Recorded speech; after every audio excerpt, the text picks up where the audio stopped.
every 4 men wounded, 1 soldier will become a psychiatric casualty. Such men may be shaking or crying, but more often they are just very tired and dirty and depressed. They are unnerved and have no initiative. They're not quitters, but are truly ill. Tell me, soldier, what's your trouble? I can't stand seeing people killed. What were you afraid of? Everything. What in particular?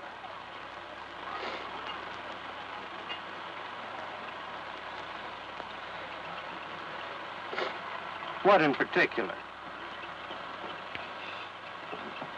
Dead. What? Dead. Dead what? Dead people. Can't stand seeing them. I can't hear you. Can't stand seeing dead people.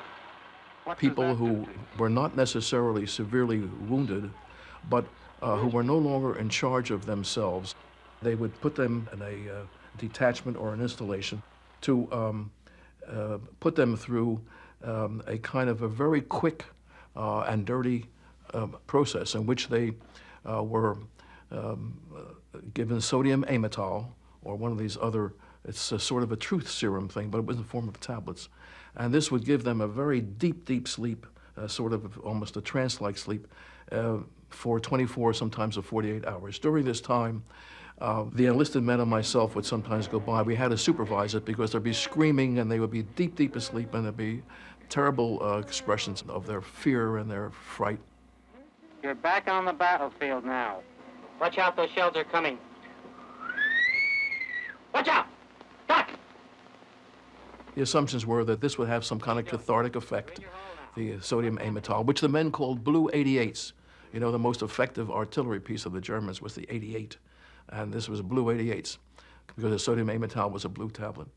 And then they would come out of this, and depending on the dosage, 24, 48, 72 hours, and they'd be walking around completely numb. Sometimes they would be slipping and falling. That took a few more hours. And then they would be given a shower, new clothes, and a pep talk, and the attempt was made to send them back. I say the attempt because it didn't always succeed. They weren't suitable to be returned.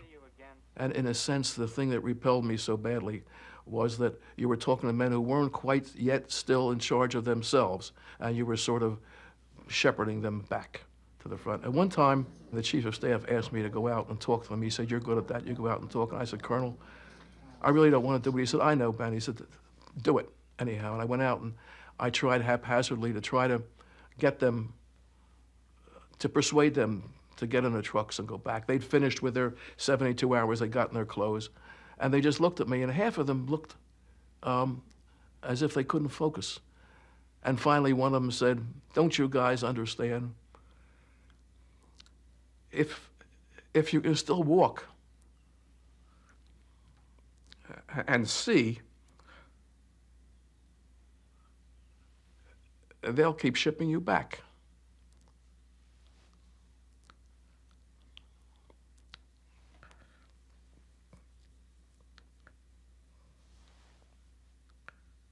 So I didn't do that again.